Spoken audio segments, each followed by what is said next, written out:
have to remember is it may be... What's this? Someone being discourteous in the middle of a talk on courtesy? And all you have to remember is courtesy is just being considerate of other people. Oh? Isn't that right? It's right, but look around you.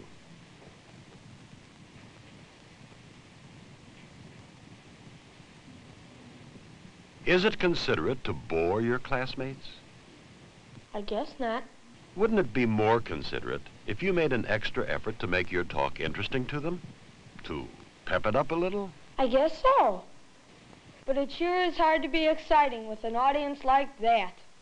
Well, now it's their turn to be courteous to you. A courteous listener, yes, you, Marty, tries to make it easier, not more difficult for a speaker. Right.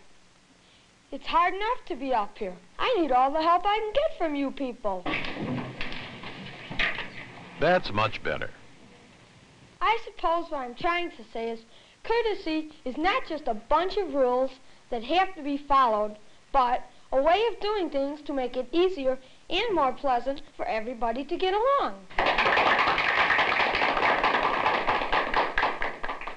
Let's see if Jeff's right.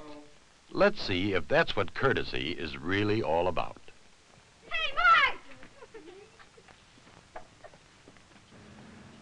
Jeff, I'd like you to meet Peggy and her brother Ted. They've just moved here from New York. Pleased to meet you, Peggy. Ted, what's it like in New York? Well, introducing the new students does make it a little easier for them to begin making friends.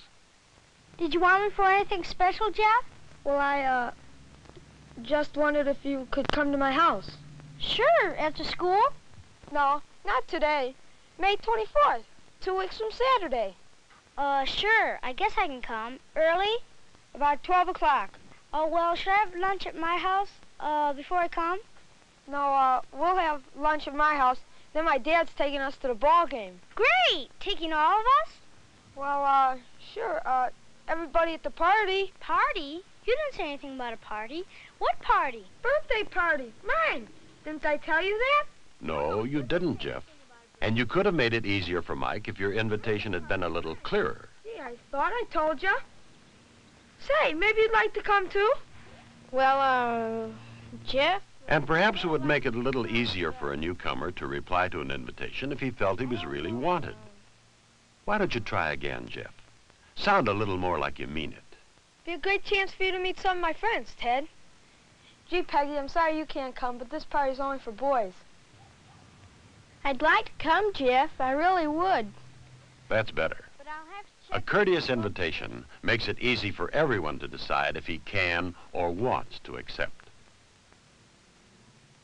If the invitation can't be delivered in person, the telephone can be used, and all the same courtesies apply.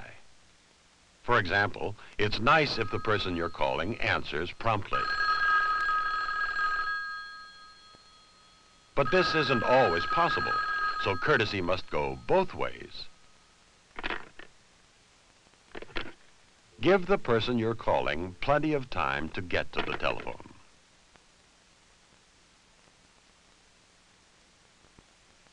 If you don't phone, a written invitation is always courteous.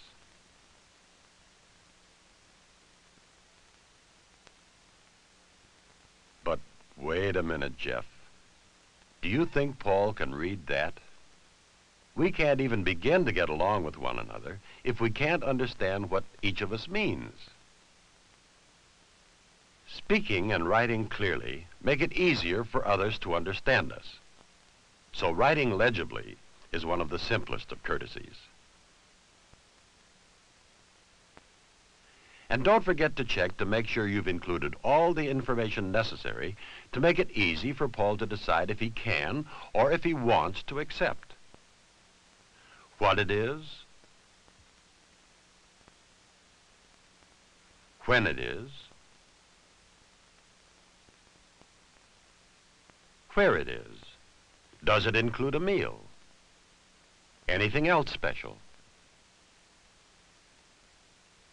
Exactly the same courtesies apply to the answer. Dear Jeff. I'll be there. Excuse me, Paul, but you'll be where?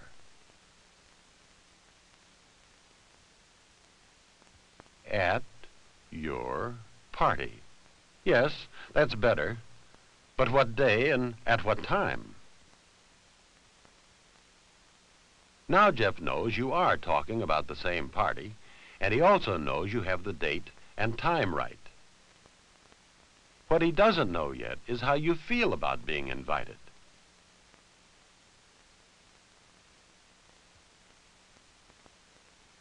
Letting him know you're pleased is courteous, too. Now, George has a different problem. He got an invitation to Jeff's party, too. But you can't go, can you, George?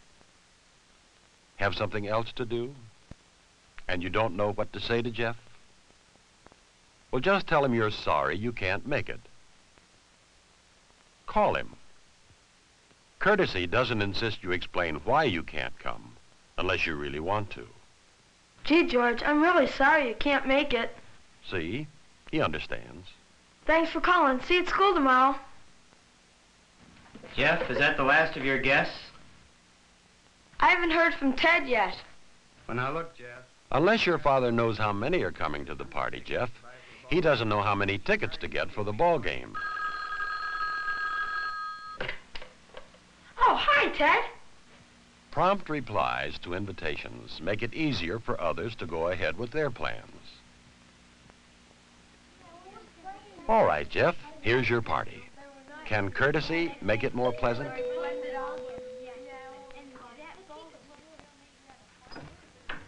Happy birthday, Jeff. Gee, thanks, Paul. It's really great you could come. Come on, let's meet the other guy. This is Ted. This is Pete. This is Mike.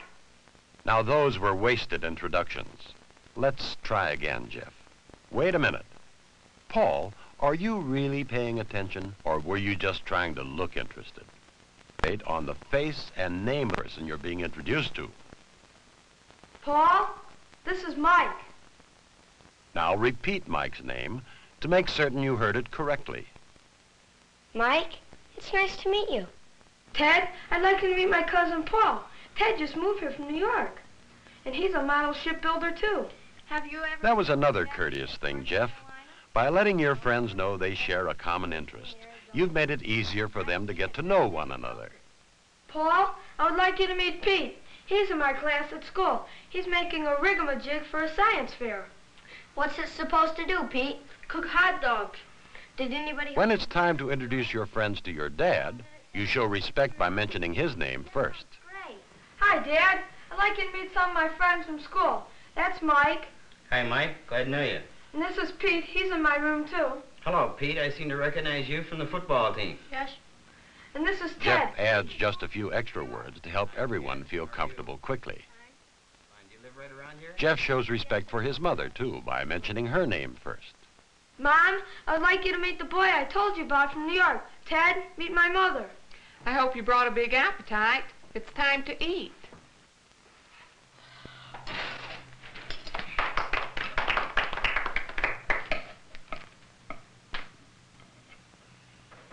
So far, we've seen a number of different ways that courtesy can make life easier and more pleasant.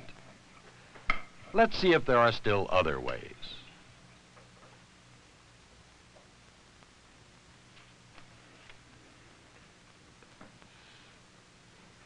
Thank you. Thank you. Simple courtesies. Here are some more. Everyone likes to know when something he's done has been appreciated. We can make life more pleasant for others by telling them of our appreciation. Great party, Jeff. It was my dad's idea about the ball game. Or sometimes just by showing it. There's no doubt that Paul appreciates the cake Jeff's mother baked. Being appreciative might even get you a second piece.